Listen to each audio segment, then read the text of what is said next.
David ve denu we. Yon payanji. Oto se jouer. Obe dien jouer. We no dien jouer backbone. De be dien jouer le yimi. O kona ga be wi jouer kawu. O yo be dien jouer odo. We are yi jouer nya. We no na o pe a egwon. O pe a ti talon ya. Ya talone. Opakara. Oh we egbijin di igu we jin we baya muyin onigita we iju ewu awi yen agba no iju ewu awi yen love no yin a o be gbe we ona clear we na iwe gbiju e de eri egbin yen we de amerusu ne egbo merusu mo social media ije David Moije with social media. Pierre.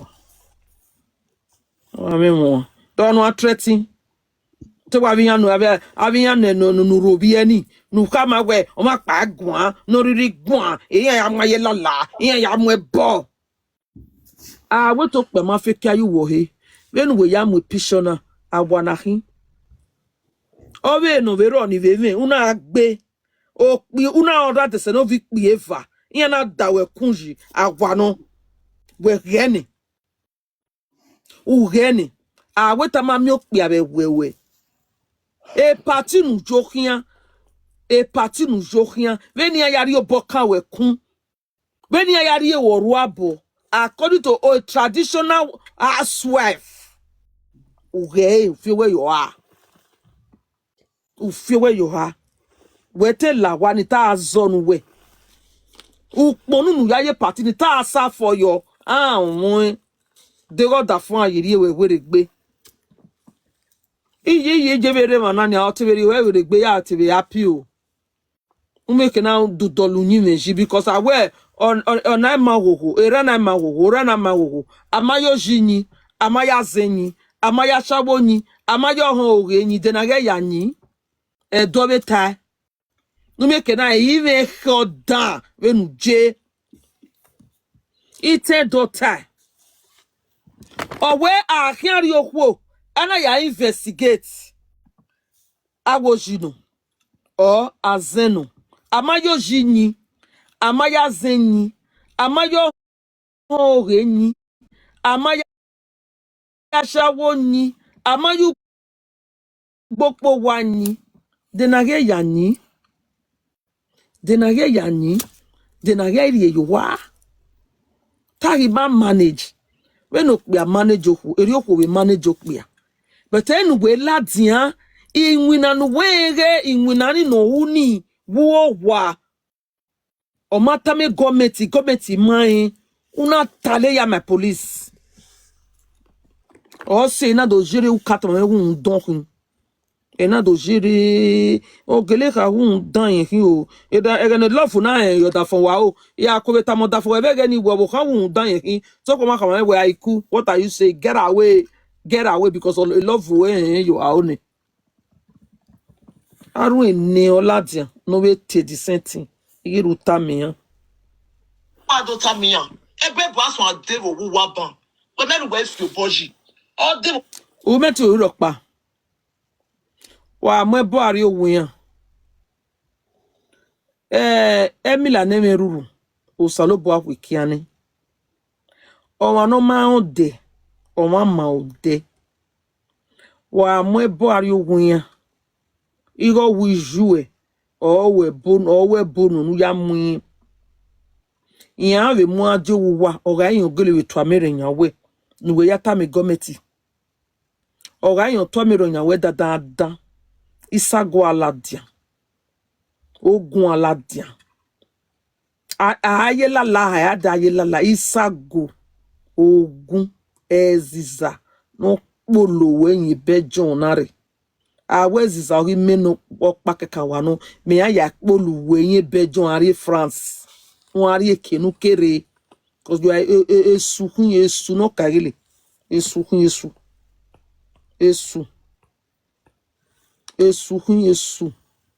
wo de wo we kun o na na ejina o mo na kun na mo ebu amugu wa o wa na ebo ila ni o wa We woman Allah to you know. eri owe la uwe me pa no do ta eso gbeji de no do ta o do ta we ite ka ge ebo eli ya muyin eri ebu oni we no do ta ugbo peri we mi emi no ri u iro wi bugbe so no awara bona hia adu ekinari ta adu ekinari bosi rowa udo du le were go ya fenu vio e ba imaguyo o but enu do arobi o nuje do arobi o oni me gbugbo eguyi okun do ta fo we go mu wo enu kwo yin ware du wa wo waro wa ni ni am okay okun we tu wa we divorce na wa bo na aro wa ni arada we aro wa den we ya du mi gan we ya nya ama mi gbagbo de okun do ta fo we go ri ọkọ dule go divio nwe ye tasi owu iya be kama me dule go divio but imagu egui oda fono but we right no aya mo da fon we ari hotel ge ex boyfriend iwe u ya we birthday we viva ori guania wana be koko gbe bae o mana gbon bi o and o mana gbon no and un don ka kama me wikin na de gbe ye na because unyi un don we wa ni na nka wakele wa ta you were really saying the truth on your pa e mata no eta un don kun we to wonu kama me if no la won we dere ma enu un don wikin eruta ma me and wa do gbe wa kan do sia simieri wo bowe simieri wo bowe umeme wo jare no na mugo yo hun aba mu yi mo hun no mu yi mo hun e ta ya yi gbigwe we no do mu ire we gbe ma we agbe canopy do se sapoba road ojojo wodo ma fe mi wa do ya kwa gbo bi ere wa We are taking VA. You may agile we bosu ni we. Agile we boni me ni ya mu we. O ma we bo me ya mu ma gbon. Ma we bo me ya mu we fa boys. Mo ari la din we just. O ma we bo me ya mu ma no mo se ya mu gbe pia ni wa me ni ya yo. O ma we gbe boni. So David ikpe ni wa giri Omomoebo David ikpe ni wa giri Omomoebo okay won mo erudebe okay udo mo no make na ri ebenu make na have passport make na ya aye shana because pe shana ujo wi we AliExpress ujo okay abe tonu we fin ba AliExpress ya we kin there na ye belze khanu we to no mama me inigo nu wa ni hiari enu yari enu but eyuma igwalo ri one o kwesịrị na ade yuma eri one gume o wete gwale nu ma me passport make na ya aye shana wa zin gbe ni a wa te zin gbe wa te mi passport ni we aye shana ya dele mi ma ya be do agu we de to meje we shana bejon shop na hin me ma mi we bejon shop we AliExpress ujo wa te zin gbe na ni passport ire ni bere why na wa labo uya fi we yo uya ye party de tu zie gbe bana benu verie shana ni be kama we gekpo ni gwalo o dekpo nare okono ga 700 euro ibe guwe do o ma zie gbe de nu do una why do gwalo bo mo menana uwe to ba do gbe wa Oni me ra we no tamba no condemn no go ne queen beki ene. We ni eri ya e kia wo gba eya. No, the man my measurement take care. When you we ya bi o hian. E we kia we wu. ekia ewu udare una dowe uze dowe una hwohwo no ro wafo ohwo nu do wa wo bi san rudawe una ho ni fo cause oni wi do mu wa ivane wo wa ekia no wu ni hi ona we ri ewe ari edo ona ya mugo yo wo hu ekia no wu ni hi ona we ri ewe ade bejo na we do mugo yo ona we do we marriage e commute ekia no wu ni hi we ate mare ekia no we hwe mu we omomo we hi we no lo ke lo amene Paris omomo we hi omate suppose no ga ekia no wu o ekia no wu ya garlic oni oheke no we mare gwenu gwe mu egbu weji eri oheke no wete ya mekpia udo o ya fe no bai nania ube ya mu egbu egbuto o ya mu egbu egbuto o ya mu egbu egbuto Eki o me no game ga bi akwa juwe. Owe boya mu yen. Wa huwa. Na ye ekio meme wa akwakwa yuhe ekwe muwe unu ga jeno no we ya la webo unu po jenu we ya la webo no ma we Paris ero e ban we ye mwekia na yo bokwakwa yuhe asodo no ri o ma yuwa e ban we ye mwekia na yo bokwakwa yuhe asodo no ri o ma yuwa te hwe imu because utukuba mami okpia e una gi mwenu yo bokwakwa kia yuhe e una gi mwenu he ne kia wi garlic umame no mu e na gi mu e o gi gbebana adegeri ono no o gi gbu o ga gbon o ge imi adege kia ni na wo gbe because if woni bi ene ya we kia ema wo gbe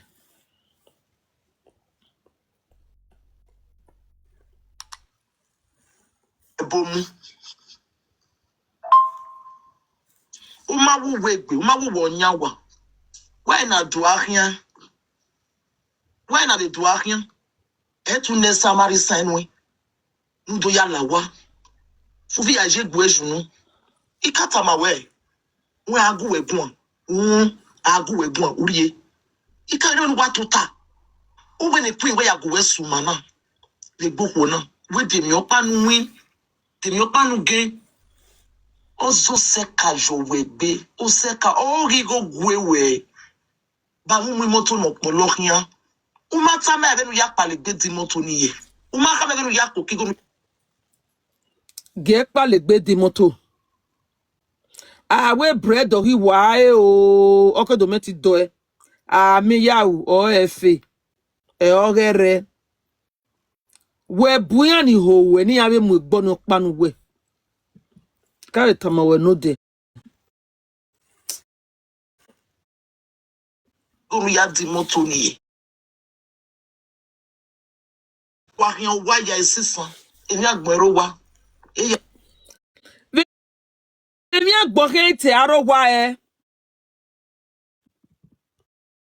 ugwo pe azi umami ugwo ezi umami igo aware uya ya de godi igo aware uri egiobo no ya zese nu meke na gbewa nu mie nu huli bi eyan egbere nu mie mi ya ve ake ya mi go na ya temi yo wa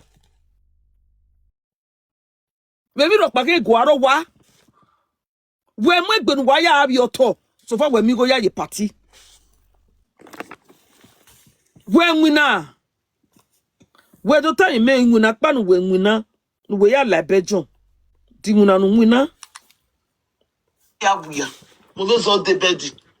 Ebe di na ve de adulterous house. O wa ni okoko ko we ni lo wa ni. Agwa ga gbe niyan. we awahia gbe wo mu awahia wa be layon wanire agwa ibe layon wanire wo mu awahia awa gopia ohwo e awa gwe Avasi na avasi okpi ai wege hu avokere. Ele lo honoro wodo. Okwo ni ebo ome o. O ma de kwu ome o. Ele lo honoro wodo. Anywhere nu na iri mi okwo mu. So pan e honoro wodo. Okpi ai we awa gbe and awa awa ya gbu. Awa afian we.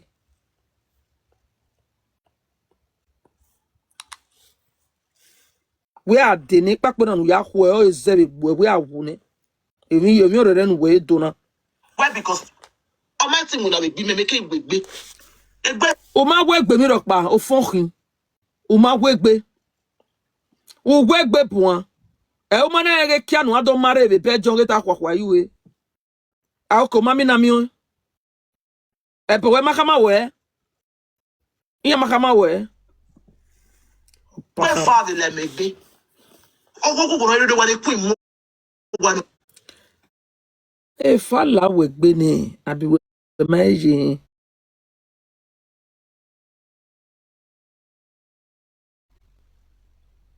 Eli. E fa la we gbe ni. O da fo we wi gwale divorce.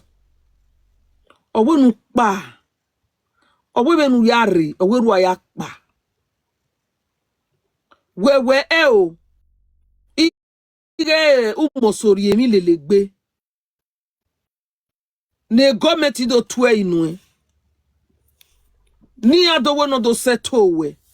E o we gbinaji awa e fa la we gbeni. We ma me marriage na unu we.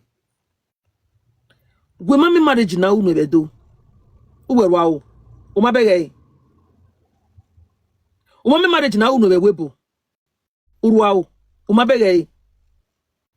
O kwo ne ma egbe ohun me na. Ohun me na fu wo body.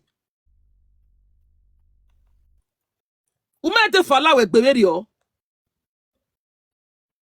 E bosi no kono do anwe kakaba no do aku eba ni agi na yawe ya gbe bolu we no hate kin agugun iya robi o uma ege today uma ege te fala we gbe o ko ma wu na hu ege te fala we gbe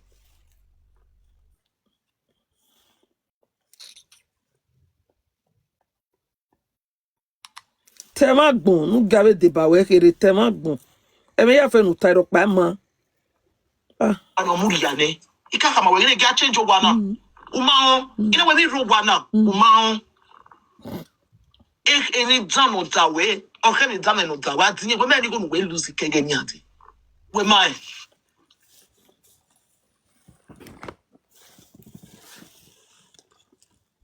Cause de hana luzigo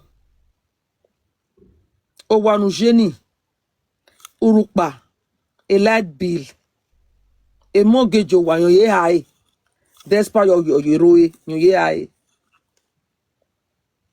wuzigo rokpa where is the hana te luzigo we no hiwa 419 o jagbo jemi udo ba eva wa uhigo ori ewe ari oge notorious wana ya sanebe emi nu vioro ogwe emi nu do ba me va ogomi uhi bege ne we gbe marriage ni o yawe yawu una yewu oma atama we awa tamoma awe ge marriage ni kan lele wewu contract marriage kan lele wewu awa ta o kwo ni ogi tawi yen kwe oyin kwe o pe no gi be tagi yen kwe oyin kwe una ye kwe ona ya mu ona ya we gbe marriage ni ogbabo na gbe marriage ni ugi wo wi be wo we gbe marriage ni ne ave bodyguard we na dogu we plan we nu kha ma no hin owa oga hin owa ni wa ya igo ni ya adore ruda ye ga do hin owa ni wa ya adore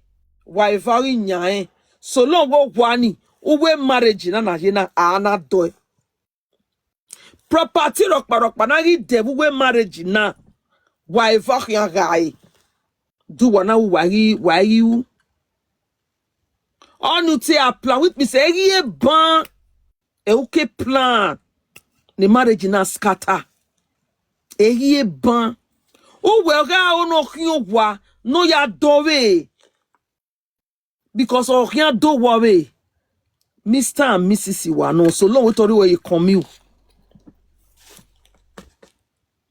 so long we tori where you commute ya marry we be John o kyan do worry ori do e cash o ori do e credit o kyan ko yari go we buy go no ya kyan wa ya do worry are need the signature way you know who me power ni una tell no use a power ni ne where ma kwe o ma kyan wa una ga o no ya kyan wa o ga kyan wa ni ne then odo ya dove o ga dove we do mwezore we ga mwezore e gọọmenti dore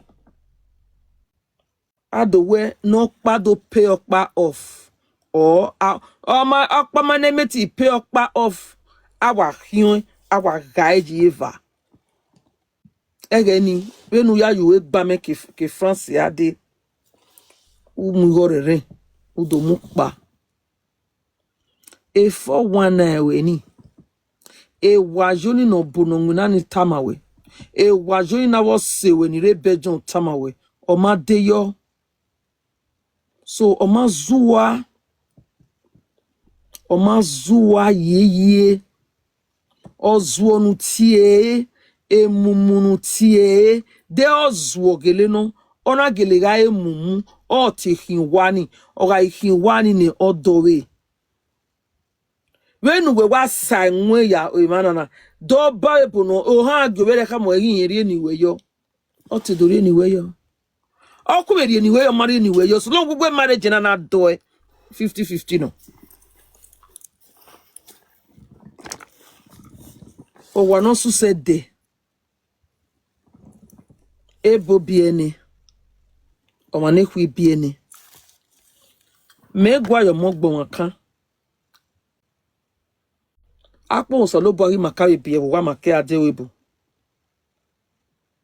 e ma ni makawe bie wa ni beje gbowo kan la webo o so lo bo be sini yan be bie yan ma wa focus ye mi ho yan na kase ge be bie li yan ni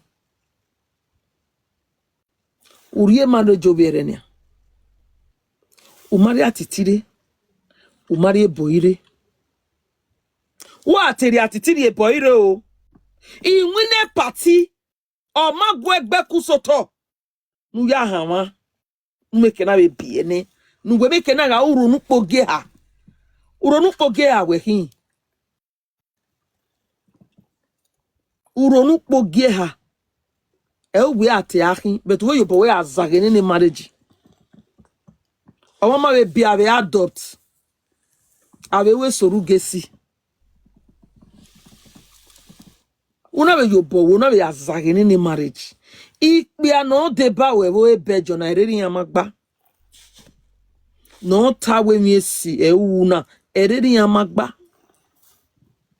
ikwo no be deba we nu mie kena maya de o de fieria nu we na o we ye kio ina ye fieria ikwo ni be mwegbe no ya kpa wo da fiare no be ya gboda fian wa ni ameke na we fie mi hia iyan support we na nu meke na ari sense ni a e sense ni we to adolo ne David but o ma metin o ma kion wa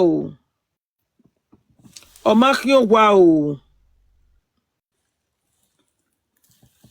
o salobo akpa ma ori ole oba no soba ge no so ge okute tebite ne waga o mi ma fane gbokan obo yewo yewu oba ne tin hiagwe oba no wena no we gari no ma wena gwalo waga be wena sobo re gbera ma waga mi e give ma so bo mu gboko na o fona ge o eli omo me bo one of Paris na e give ma so bo mu gboko dana o wo dana no wari no do zago wa zago dena Nobody over here talk about betting me. No. Oh. When I'm win agua. No baby arigore. Abi ari Africa chobure. Ari yakugbe agua.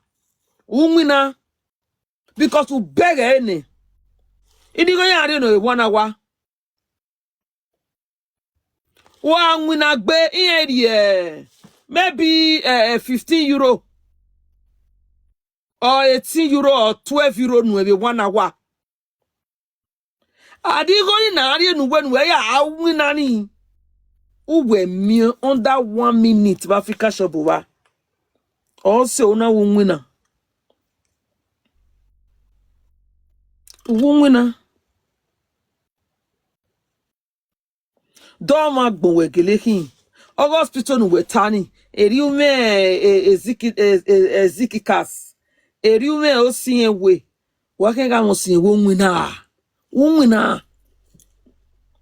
Oda for work paro ya. O sabo agami mi damban. Emi amenare. Igo rere. Owane mebe. Igo rere ya pe. Wawa gbe wa. Numo wa. Nu vie mi ya. E moni wewe. Ma be ri biebo. No bio dionere bo. Ogbe wa we na mi o. Obie sana benu kpogeva. Ogbe wa we na mi o. Uronu kpoge aweteki. But no we bo we mwemi yaria.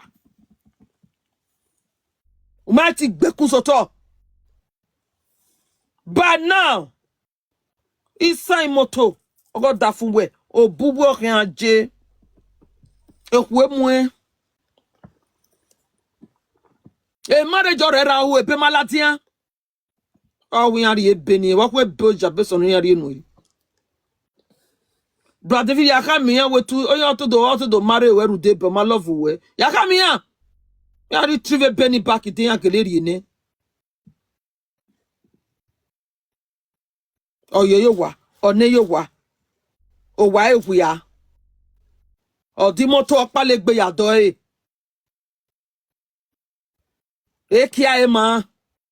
To your boss support okay la wo e.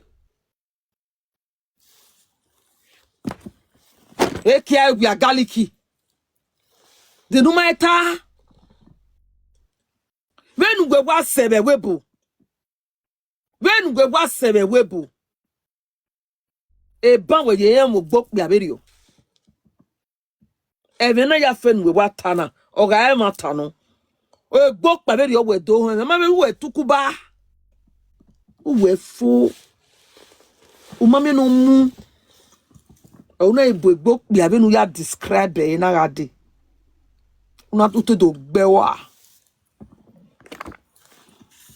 Ma be go obie. E gene de yen we abie nebu.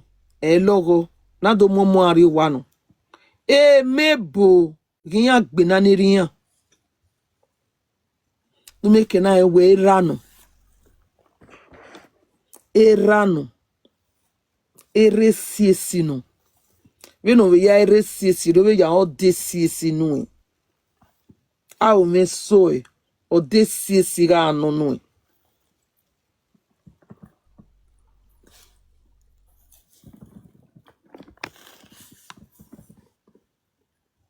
Oh dan. O wicked igbe. O wicked igbe. O omo pe ani ni awuwo bi o no ga wo kile bi o. Ban uho. Ni ya mu ebo gbomo ni webe nu wi pe aya nu riri lele. O webe nu wi yan we ri o ma we wo we. Ban uho. U do money. Ade wo gele bio man. Eso wo bio. Eso wo bio. And when na ye tanania. E bra Davido yo go ge wo khani no ye yagba wo khani. Upon everything ye una. Ori se webo ri va une. We hotel Oliver. Ori se webo. If ye na no we daddy. What happened to your head? Ona we nothing. Ona ye gbegwe no. Ona yebe begwenu oni kpe do yari mo wejina. Cause on ga do trosukin, on ga shawokin. Ona yebe begwenu. Kemi no awoni okpano no mana tami biye o ma be time bejo government awoni okpano ni matese nu ya forgive de gona wa me mi okpano wa we ima emie we de edo tama me we abuse re marriage na because ima emie we de uwe fofua ima emie we ami here we de demede ima emie amu biwe face we de demede ima emiama begbewe de so egbue e party nu ya uwo ex boyfriend iwe e va no si no na fiwe mi we na va hu o wagare we marriage na iga abusive marriage ga no ige to ga agbue o ta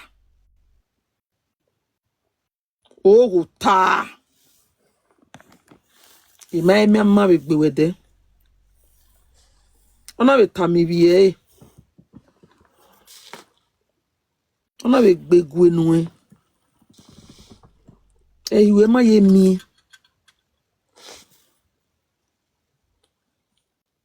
una ye show magbon ya wa shawo ajowodo ige recess no onia owe yeje achawo nia owe yeje inigo yen rie nu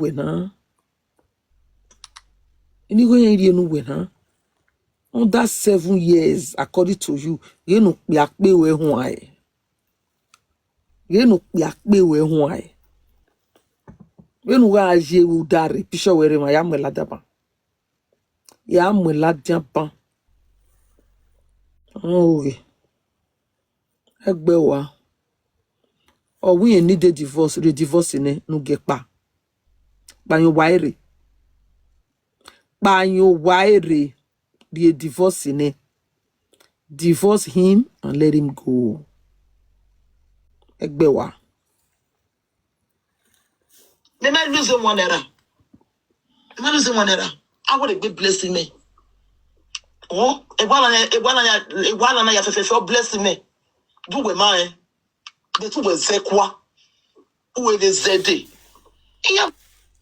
eteze owanuje a asiwu pai enyo no a asigo gwa enyo no a asiga me enyo no eteze kwa omanori we ateze kwa ekiokpa fun peti ima oni sunu ye mani ya wo ho we parisi ruda pa bugwe o mani wa respect no gwegi yege uhe wege iya kokobiri gbele vabine una mo ate bejon the right nu me where we yegi kuni o wa gbe wa vogu we yegi mare we vo sie no na we kwale divorce they will not see la den do tamagbon o ga gbon o re mi la den do tamagbon e will not see no that for now we need a divorce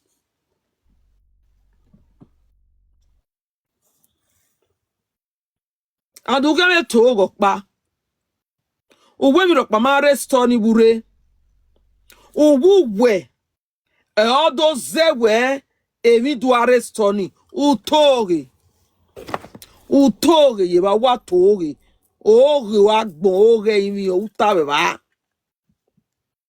ami mi o pa na no re na mi ba ya se gbebe ami e de ba ya se gbifin ami e de ba ya se gborue e ma anyo anything nu yin ra iri eyunu emi nu ri ene ya fefe e David kiyen be e ya ba erudo ya ba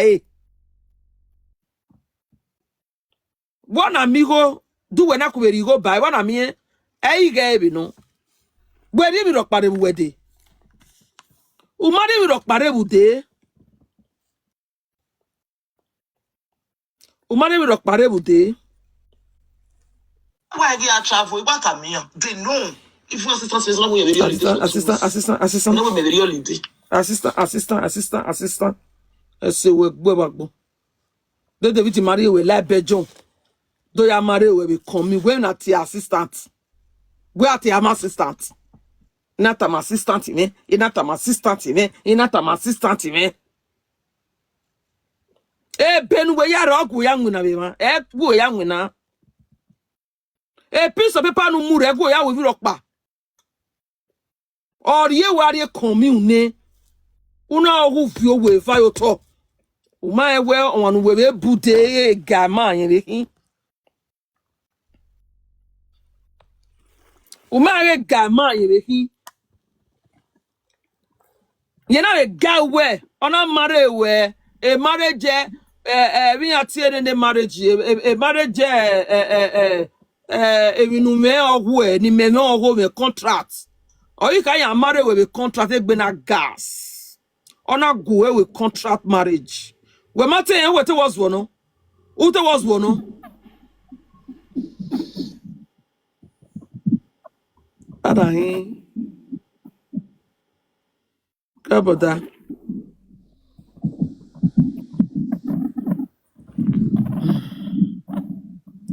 and I get a CP on a go with contract marriage. Thank you for the gift dear. On a go with contract marriage.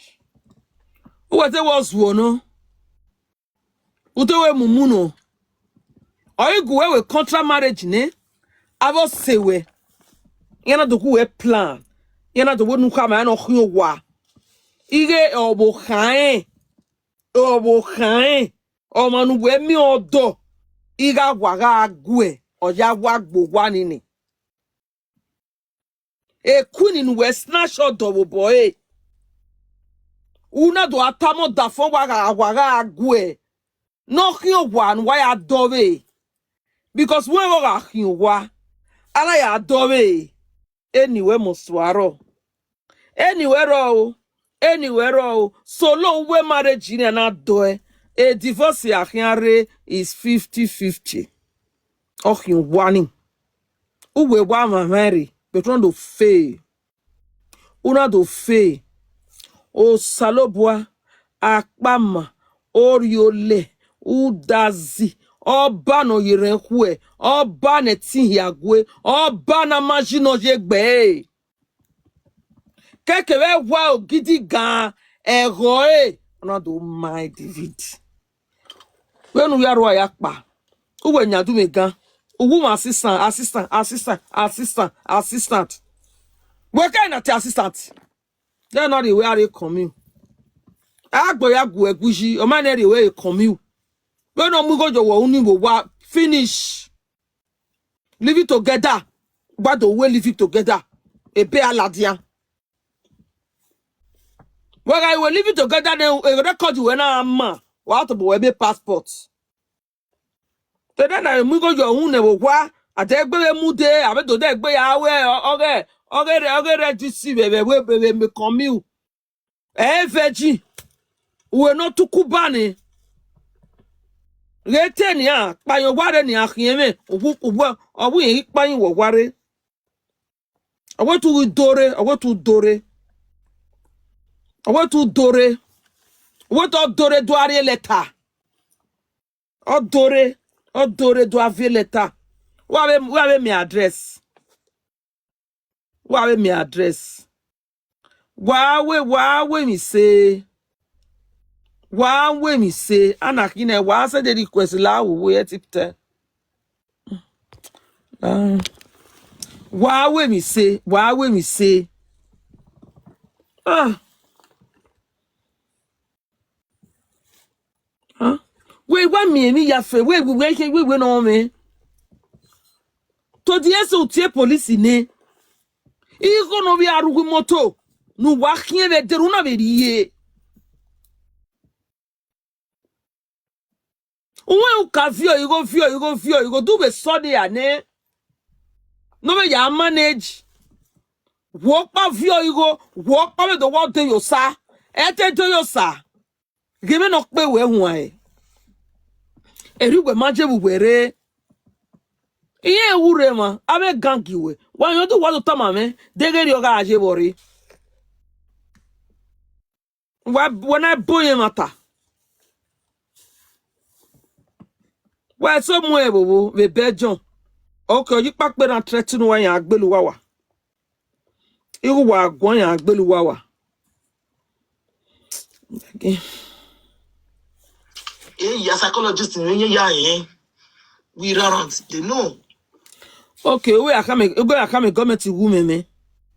You get David the same me your work be. Why do you can psychologist? E David you same me your work be.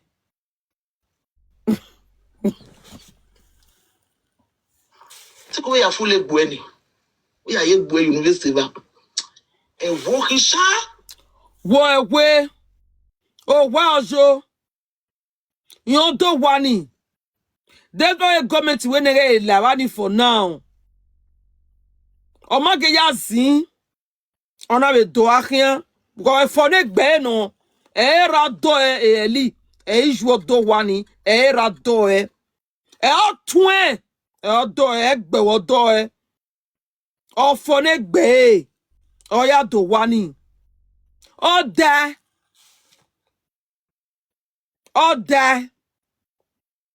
Eh, where do we enter the doge? Where do water doge? No pierwa. No wa backbone.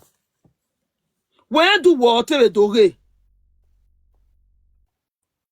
We no do really tani. Do ma gbo working. Uta man no lawa.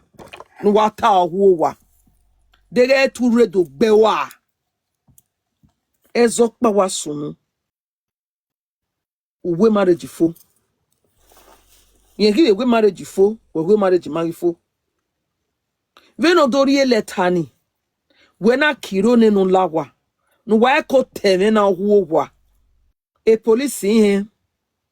Because ya mamwe camera yeba. Wo ya gboa. Wo to amerinya we. Also the police na bye. Also the police na we nege gilaba. Also no gbalegbe na we nege gilaba.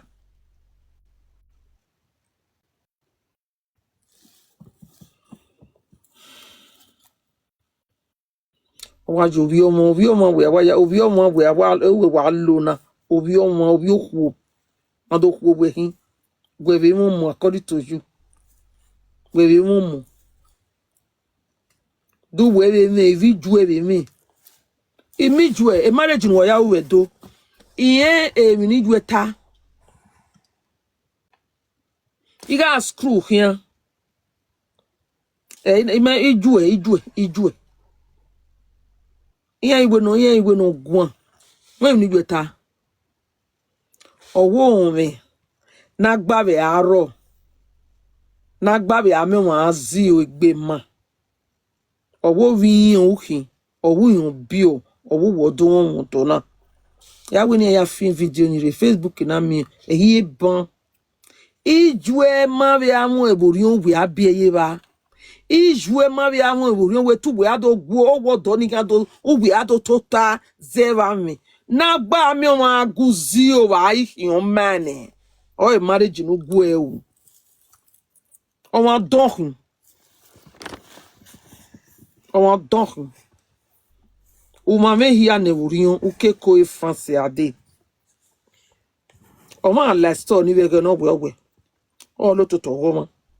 O lo toto Roma. Ame ije was ma jane wo party.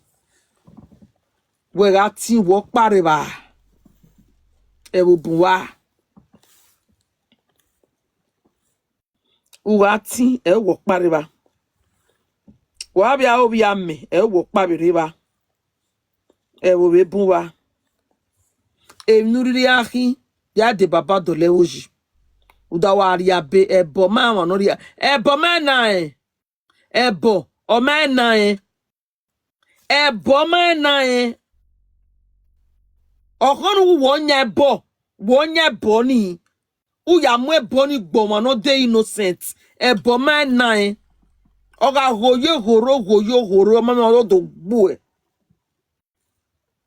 If you na le me here, o ma de yeti. Ge queen na.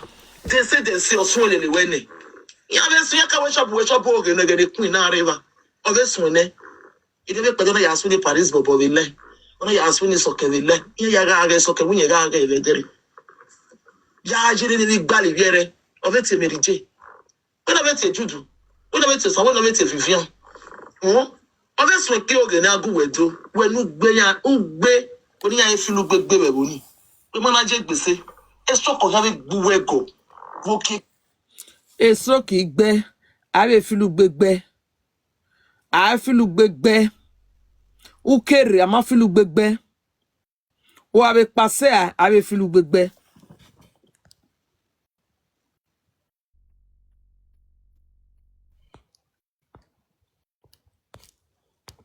Ukere ama filu gbegbe. O ave passe a ave filu because gbegbe. money we give you now. Ebo ya no say na ko bi egbe ni. We are new fact we are. Yeah, we able to find out. Wo fa wo wa. We must respect the tradition. Eh? Yeah, we sick away. Mata No to say ya my no. egbe. You know my la we shop you. Mata no. Ogele fa. Ofele fa tradition. O ma respect tradition. O ma respect tradition. They to respect tradition. O ya we fe mi wa. O ma respect tradition. So. Abagbo we je deputation ni ya mu we ni send egwu abi mu ekun ni. Face we ya gbele.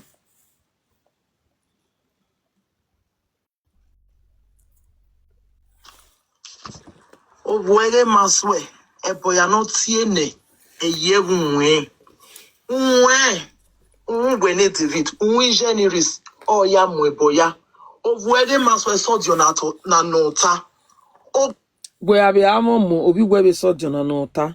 ogun ga gbe. Ogun ogbo we Ima to no eli. subogo go meji. Utori. Go live na me Facebook me. Ima so eniyan se ba. Iye ya no tie. Nwe ne David no bi okun ga.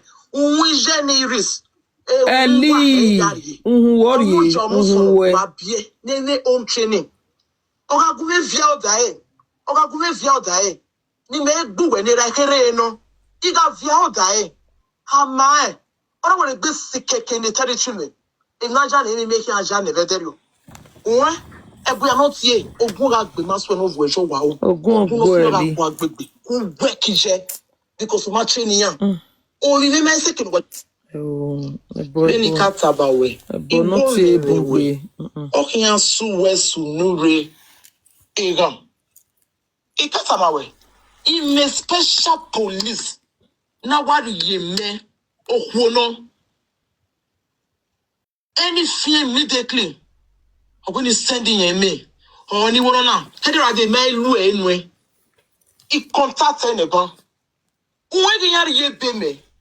Who got like Juni, ni me police ye. Egon ye straight. Understand? What do I feel let out beso? Yeah, ripalo. Iyo. Just imagine go along. You want say we are here. Only my way now why you why ya yenye. Or say now say we are here. But right now, ya use the woman way. Grab here again and all have the police. Now the woman they come out, there be two. When they always they come to check. Now maybe the woman will still come house, come check. The day when you still cut my leg with my phone, no they go. You hear?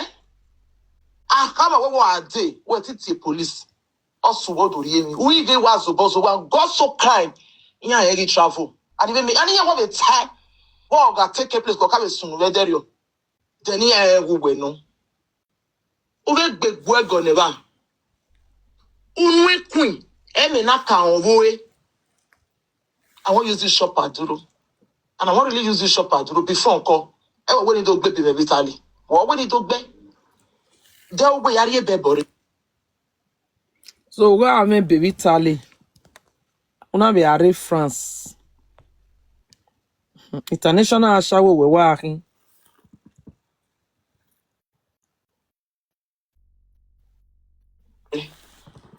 When me aye boy a loco. Agbuwe carry ya yaga kausa. O yi mehu. Ya mwidi ya niya. Aya me feki we amakwenu lawa. Umaka mi na gu lawa. Ya le do nja we na we menya we. Uve do behu. Iya do si wosa. Igo nugu mushu wa police we no lawa. Ne kwemu. Oga ge di ma wu we di ma wu go ro. Ago ligi na wo dejo. The police stop when we feel more to be with driving license. They get me. We don't give a user strong head to when you into your film motor. Ikwea, Imakwe, one day. Hello. Hello? Come on. Hello. Come, madam. Yes, ma'am. Eti mubome menihiata ye mata na imeroto to wasi. But this woman guana is your money. You understand what be my way ni agboja so ime mi no sunu. I don't want to know him no we sunu. Emi na is your money vanaga agbi. Both of you should face each other. When are you be ohani iwo bonotie no ohani Hey, Jameva, in our dog. okay. Omonokuobe kabie no do ye mebogbena. You shouldn't do that. Omakeke no very Ni only. onye bo dog bagui odo egwiri. I had that fun we giri okwo is the oma forget to we okwo face your husband. So we are honey I wo O omo is that ebo no do e obi okaina ladia ebono. eh Ebono no mu afkasi no. Ona ladia no we na eti ebo niri no kpayon weri ere. Niri make na adiowa. Ona ti ebo. eri okeke no omudia wonu ti omati ebo no wonu panu re ti ebo ni eri o mai mo ebo gbo bi okani la wo because of your mo we na gboja so. Ijo mo we kin we benu ya bi owo eri o ma be ya bi oge. Hey, mo ebe gbobi okani oni wa ni wa ta bo we no so We go awi pakperan. eri oni ya ama mi no ugbegbe de a mi no ugbegbe na wa owe de amu we no ma pa e bari egwa sa Foto ni muje mana na do Abu suya ni kwehu na himani. can you imagine can Ona you do me ma gwije mi ni ke o ni ta ni wa oni ta we should leave that boy alone we no ri o boy e ma so e Okwu abi ake abi gujo abi ta. we no ri o boy o ha ni e ku o ha ni ma ten e dan e ti e bo ni ri yan o ta ah okwo ọmọ abere pe alabi ati ebo nu we ba your son me writing on ya mudia we ya iti ebo ni je me why must you be insulting that woman obebe aka ven form should take The child yete. Obi o tie bona.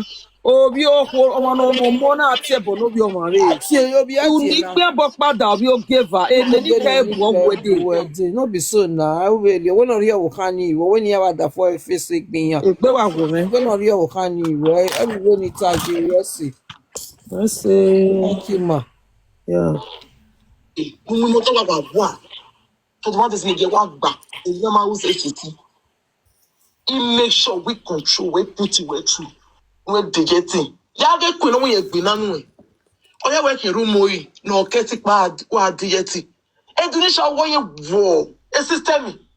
Aka ka menye wa je kan. Confirm ni hi. Aka because e complain bugbe. When you so when you write in yani, send the mege the police in it. Then I who then ni so wa ni resign ye ku ne ku eki. Movie are ma wo nya wa e to wa do la wa no total no awie. Mve we ya wo se meti we be ju wo nya bejo. A we ga igbon ne. E ku yero daru fo ye kale kia yo wo home and abroad. Ama e we la we kirikiri ni. We fi mi no to. E ki we avu ku ne ko.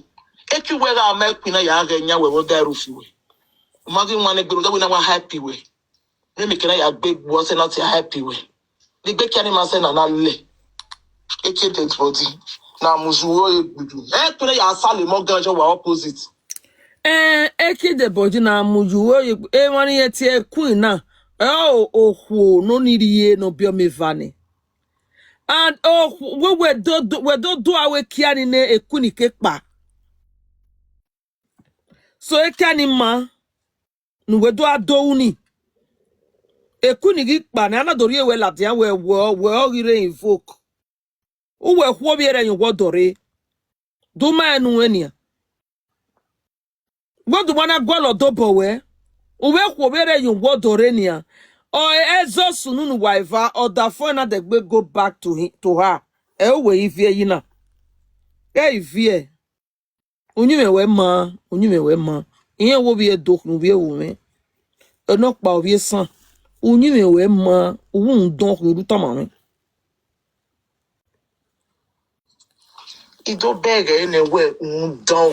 Won don because ruta mama won don. Won don ruta mama. Uda labona. Ruta mama. What wonu gie gbo mama. Imam no ma, ima no no water. Ima no water. Uma no water. Ibe la shop wa do de mi ma no water. Iwe nu weto. Eko na weto na kamo na won don. Wa gutie gbo won don wetu wonu gie gbe we mama. So etie David won don. Umana gerane.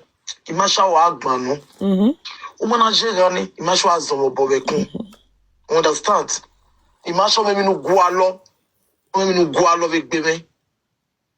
So umana gerane. Ido bege ne mupa were ne tie legane. Ibege ne. Only one need. Cause I want restrict way. Etu ne sign. Etu go de duri mi na. Amana ke unu. Huh? The best thing is show Ghanaian why Ghanaian one need day. Nu ya ewe. Etale me ave talose. Ugo me ave gose. O me we ze gbene better ni me awu me we ni. O ma disturb me because o ma don. I restrict we do not hear ya day. Emi ya reproof wrong. Yeah, when you're not restricted, we don't get la wani. Although Baby Reva wow. Ona togo we are to amirenya, you're not restricted, we don't get la wani. A boy Tony ave ya vie leta. E ona be achia. E ogina we dan nya do me Ghana. Igo de gbe la duni ye we ni amoye kan. Why tell they we marriage bejon? Why tell we marriage bejon? Umugo yo hune wa. Oni severio. Ah. I deliver many. I want deliver my many. We so one ni there's ni ma mi ni rie ye wani. Ani ya wa be tell na where he got travel. Emi na ofie wo wani. Inya ga egure. Vini ya wa tension. Ugele dejo. We are big where he got drop. Why no? A marriage wa my divorce. We go le divorce, we go le divorce. Why no? Oh, to be the no what to be wa. There you done queen. No ya babero go walking at boa. No na walking at boa got to America. I go restrict to my go working.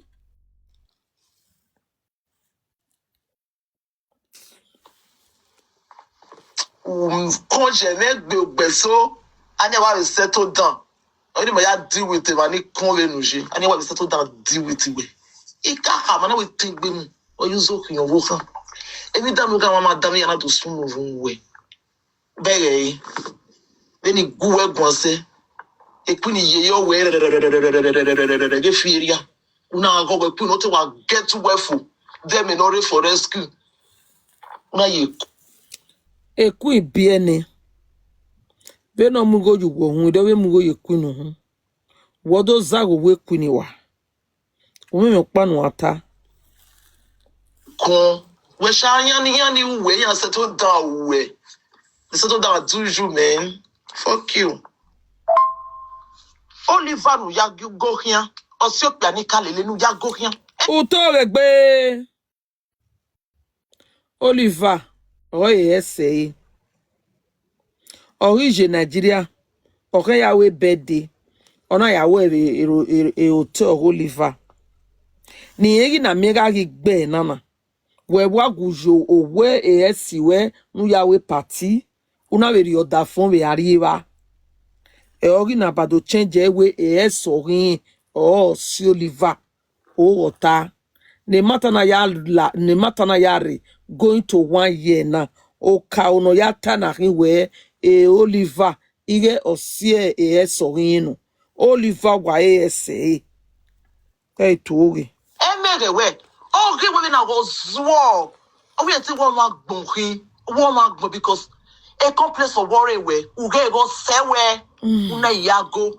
And you to the way we store. Oh, see you. When Oliver soy, ex-boyfriend the way soy, why go to marry? Ugbe boyfriend where is soy. Uwe good o marry. Because only marry mu. Only marry mu wherever no ya we yahu. When I do marry or Brad David. The Oliver Nania. Nu we say aye. Do marry David. Or give a tamu wenana. Eagles walking Eagle David. Or give a tamu wena. Una ve ranu or no ve metive do ta. Even wabo Oliver ve tabe be David. Emma ge pana waya foba we. Ugia imiana. Ugia imiana. Ohun danu wakin ni o wakin. E mo to wata. Ono wa mo ta pa ni wa mi unu we wa la bejon. Ohun don. Ono pa wa mo ta nu e tawe nana ya fe no wa sun na. Uma de toge ye uma de toge. Oliver esi we no. O ye ho we ma enu. Human rights no ya we birthday we go Oliver. We hotel Oliver. O si na ari gbonia. Gu ya we birthday we hotel Oliver. E we na ibado change e we Oliver. Ige o esi we no. We ko we gbe. Ohin momu we a. Wana fe no we re. I feel no we re na. Ohin memu we a. Me we talking na do we hin we gbebo. Wa tene me aya mo bori bana wa ile la wa. Inokiwe. Otieno levani douarieni. Ilele yaku. Emo dobo wa. Umama dafon. Odafon e complain. O sa onori evani. Emi na rienu e umesi u. Emi no rienu ma weti take e. O sa yari eva. De judo no wa gu e wa gbon ma je do ma no ki. To ma no ki dawe. Otio e gi fie fa de Vivien mo do. Vivien leva. E common sense you no get. Common sense woman. Emeriji no send a blue film me boy. They no Gunwe. Otie judu. No woro wodo no wo live Africa shop no. Anybody meeting live. O wodo benje. Me live do ade bai. O we mi mwa we. E record we no wa fu e ya na. We pishu we no wa fu e ya. We am your pariere. No ogo tie e judu kekebe David. We your pare. E pishu we fu e ya. Ma ya mo boy we kun. Na ya yo bo mu no we nwe. Odo asile ma be you we.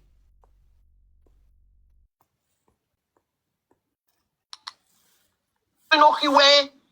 They no kiwe o where no. We. Ye hewe. E o where no. Emeriji. Nene opposite no we gi mulele ya hiana no wi ya we ne na. E o kuma we ulo yeke. Uma ulo yeke. E o where no. No do atuta yesho do awe ni ya. No mu moto go where no. Inu hae. E o where no. Bi akoni me we gbe verio. E o where no. Awa fian wewe. Awa afian wewe. Uto rigbe. Adego da fona le lokono ro wodo. We taladian. Uvi provure. Adego da fu we na le lokono ro wodo. Taladian uvi provure. We na mie wo we na. Adega bi khona yan we waswe ni na adegi yen ro wodo. Awaro paro. Okpe edo. O wari eba hu. Awa. Okpe edo. Ori eba hu. Awa. Wa engari eba we. Wa gbene gbo yegbe. Ma gbene gbo yegbe. E patok paro nana mion. Anda mion da fon wa. Abi pe aya fe nu we gume pisho. Yo no nu we gume pisho na. Anachin. Obiera anachin abi ovi juwe no. Anuna mwenya pa. Anuna ara de se ne veva. Ni do vio niri. Iviera anachin abi vi juwe yakin. A ivio mowe yakin. Iya gabi a obi omo. Okay, no problem. Inya ibi omowe. Inya ibi ra. Inya ibi juwe. We ati okpiage. We na wa kan fi okpiawe. We na wa huyalele. Awa huyalelue. Gewe nia. E patina nuweje na. Ebejon mayana wea. Uke makpa. U de ticket wa ari ejeni. Wa awe party. U so da fun ayo wa 3 days ulawa. Uke makpa wa ari Holland umu hotel. Ige tinya kian we party. 2 days were. Awa fi wewe. Uwe de. Una degberato. Nwaya ayin wa do atale rubbish. Adego dafu we na ale lo khonoro wodo. Wewe taladian. Yawe ladian. We do khama we le lo khonoro wodo. Okono khoni ga no ga e obo khebo. Iyo wa we kebo ma gwa. Emi o mo keke ne mi o ma afo ma o. O khonoro wodo no dafu we lo yeke we rie ladian. Rie picture ladian. E ba ma rok pa oge. We wa do a day with proof. Who are ye Germany? Who are ye party? Umo te kuwe kare gangiwe. Umo party. Umo te. Eden we ye party dero weso wa. Eden we ye party dero weso wa. Oh wa. We na te awa. When I we alele. Ikpe asef ni debe numeje siko we na. Iya ma mi okpari ni amagba. Because o na waro egbe. Ona be lelo piave. Okpiani do bege emikere no. A business you must say, you know who he de yo say, keko piano wo where. Oh, we eriono na hi. We prove.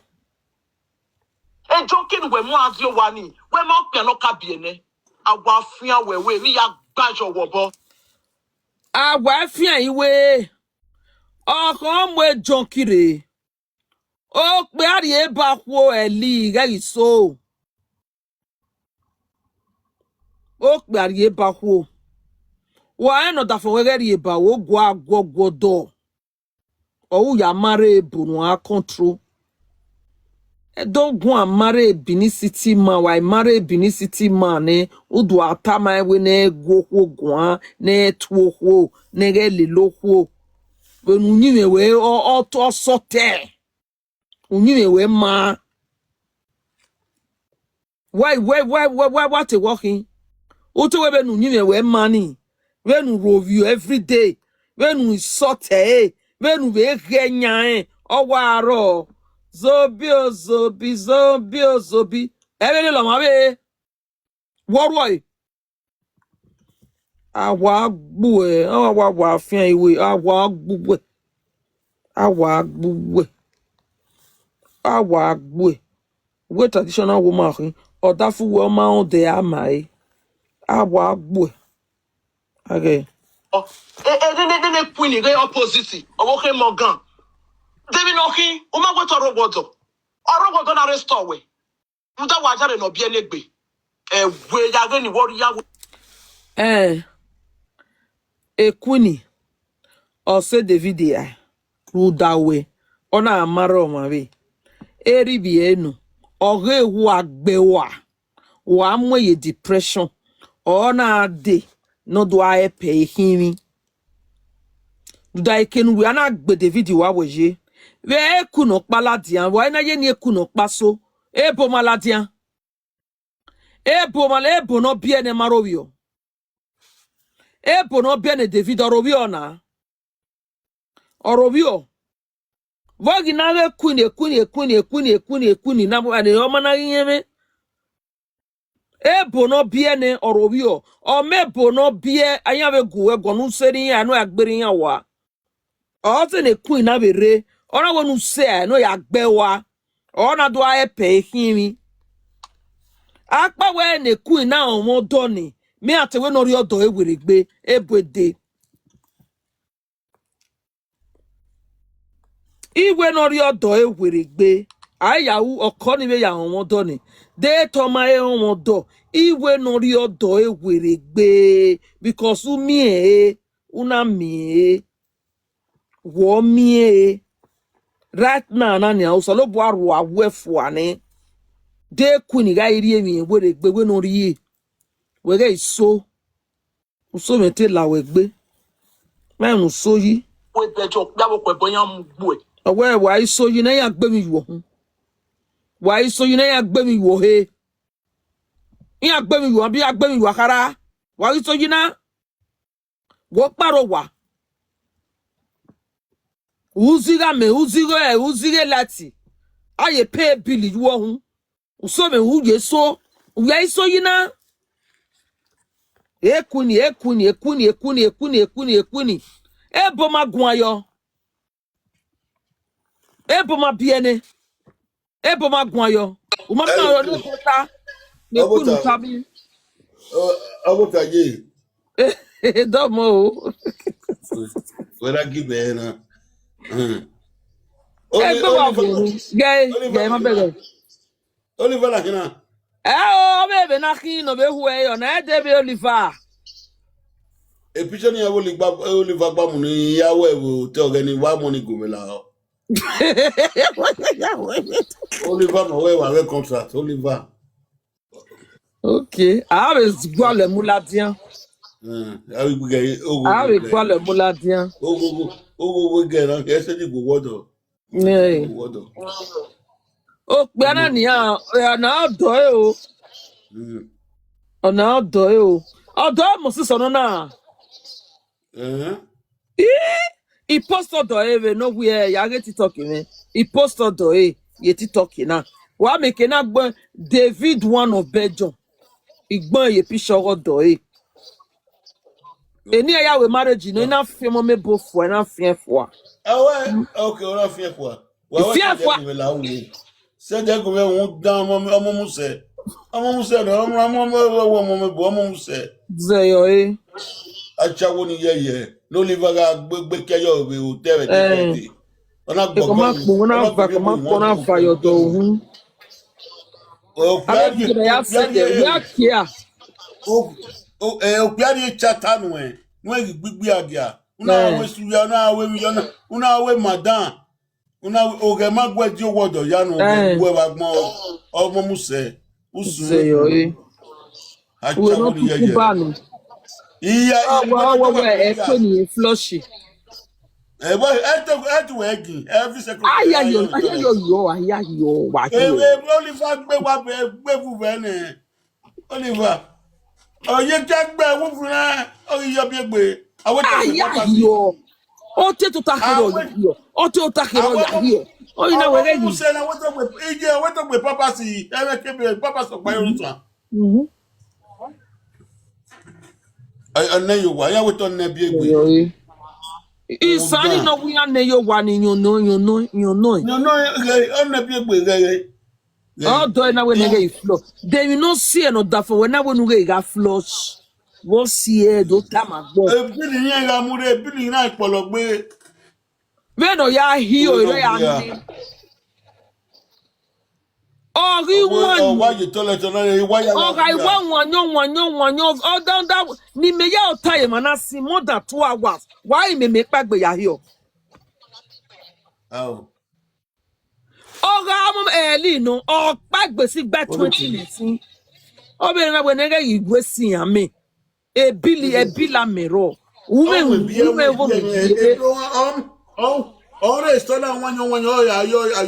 E no be here wo wa. Eyan be yo ye bed emi o paro na wu. Iyo ayo ukina ri anu si amazo ene. Ukina ri anu sa ayo wa o. Owo da fi ehua. Owo hua. Ba de we ba. E tari e we akwo wa.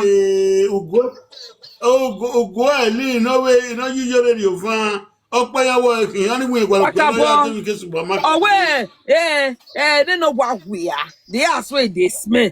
Why don't go smell? What's the kind of we are? You are a dirty Owó ẹ̀wọ̀n kí woman. wọ́n gbẹ́ wa gbọ́n. Owó ẹ̀wọ̀n kí wọ́n gbẹ́ wa gbẹ́ ẹgbẹ́gbẹ́ à. Òṣètí ọlọ́mí ẹ̀wẹ̀wò ènìyàn wọ́n wá Don't go ìpinnu me. mùsùlùmí He pẹ̀lú bí clean ó rà over me. wíyà. Oh, na. Oh, one ga we are the na. Unweri menu. Yes, but to for me no young winner. Oh, young winner no be rigore. Ni ado ya de godi. Ni ado ya mose. No be do a clean because who clean? Oh, gbun ya gbun. Wo we are waba. Òṣò kí Wa wọ́n pa yo wa gbẹ́. ni de ne o we are ni we are. Òṣò kí wọ́n gbẹ́ òun dáná ọ̀nà yá yí bá ti jẹ ọmọ bí ẹ. Oliver Mozoge. Òkú onúgà òwe òtẹ̀wẹ̀. Omomoebo nuga okonoro wodo wenowo biedo wehin awipo ya no rewe bo noritali awe hotel we yan rivi etumu no pe ani awe ba ni another we copy igba no rewe bo wa ipe no da fu wa owo fu wa rije hotel Oliver wo edo wetin ya we copy ba o awe politician yan fi oye ba no we yan wa wo re pe no ha we rije hotel ni iwe ni do ham one why we ma ham one yan wa laso re wa ku e iwon bowo ebo ki amu buwa ebo ki amu buwa hotel ni unu ko ni o wa o ne Oliver do you know ita mame unu ko no ro wodo ma mo pa ne won ni a I'm pade bo. Omomoebo wa gbogoyo wa gbe ogoyo Omomoebo wa ni wa gbogoyo da fun wana koko gbe yi o bona wa wana ìyẹn wọ pẹ̀nà wọn kéwò ìfarí làgbé ìfàlàwẹ̀ gbé Oliver Mozoge ìfàlàwẹ̀ gbé nìyàn òpè àṣàgbàwẹ̀ ẹ̀wẹ̀ ní wọ́n pè é tó wẹ̀ kí ẹ̀kínú tó wẹ̀ wẹ́pọ̀ dódódódódódó aṣáwó pè ẹ̀nù kí òye wèsì wọn ló yà bẹ́ hòtẹ́ẹ̀lì náà wẹ́ ìpònà rẹ̀ òpònà wẹ̀ ká ló yà gbàṣáwó àwẹ́kẹ̀nà èyànà ró wọ́dọ̀ hòtẹ́ẹ̀lì wẹ̀ yà rí sí Oliver. Ebo na ge osain no ma esewi oladian ve deri ona we ikwoni rewe bo iyan ri Nigeria iyan do age esowo uhiyan klapate iwe do na mana we na no lada na gbewa waro pa magi yan dukun ni abu he li ize klapate wa magi yan dukun wa ewe wesi ni ya yi wesi ya ya we meri gbe yo le ya lale ya we mata meta we meri me ma la jama be ya wushi ya le la kwa ne ya sini ya fe o ya ma ji me o ya ji me o ria Oliver Mozoge o se tu mesedo de je no wona re si na re ya we mo fe la wa gbe le ni a ìwọ náà lọ́wọ́ dọ̀nà kẹ́wé bó pa àwùwà òyìnbó hotel wá ìpè náà wọ́n fún wa ríje hotel ni o ìyá ẹ pòrò má pè ẹ pòrò má kú oníyàn àwọn lẹ́sẹ̀ tó pẹ́ náà ká gbèsè tó bẹ̀ wẹ́pọ̀ náà ká rí òkú o bẹ́ẹ̀ náà pẹ́ wà gẹ́gẹ́ ra òwò ẹ̀wọ̀n náà òkàn yà lẹ́jọ́ hotel ni òwò náà òkàn yà lọ́jọ́ hotel ni wọ́n rí yẹn o ìkàmàwẹ́ ni àwọn ọmọ pàwọ́lẹ́ ni ọ̀pọ̀ náà lọ́wọ́ dọ̀nà yà lórí ẹ̀kẹ́ wo Oliver hotel mo pa nira we ni ya wewe ma pe awewe mo ku we se koko no rewe bo no kana ire we bo no wuni ya bi hotel Oliver emi awun tu oga gbo o ga sun wu ese ti gbe age no gogo no ro kin no ri do wodo no wuni je gbe ya lori hotel Oliver Mozoge ogbo no ro wodo weto mo wa yin agbe wa weto se polele peti wa lo ye pedi ni ne wa lo ye pedi nugu amadigo we fo no so e fo a we pon no na we ndo ya wewe ma pe awewe ma ku ina eni ya na mazoku ya na mazoku ya na mama bebe owo bi eto yen kan na mo ku no ro wodo na ye ki anwu en kebe ina gbe tumbler emi ebo yin na gbe oda fun we sage na pe ko a Oliver ga Gẹ́gẹ́ ayégbé ìdìníkò tó ayégbé máa. Gẹ́gẹ́ ayégbé ìdìníkò tó ayégbé máa. Oliver gẹ́gẹ́ ayégbé ìdìníkò Do Do I I get get the man? man? Ó lè rí ẹgbẹ́ wàásù wọn ẹ̀. Oliver de Buela Diani. Do ni meona hi do you know ka ke no bi nya wo no papa ya ka ke no bi e. O we ma he do ka me na we my friend eh. O we me do ka me na we ma me ke papa o ni sa be de be de. Do tani on Oliver dogun egun. Dogun egun. Agbagba we ni ni. Agbagba we ni ni. A do ye ro go fe. A do ye ro go fo e. When I do yere, where Omomoebo, when I do bekyajue, when I do bekyajue, when I do bekyajue, when I Magba Wanania, Eden Wagogo, Igo Mavoy, Wadenia. I'm a gift in me while I wear sales, how about the Bawa? A good wakedi,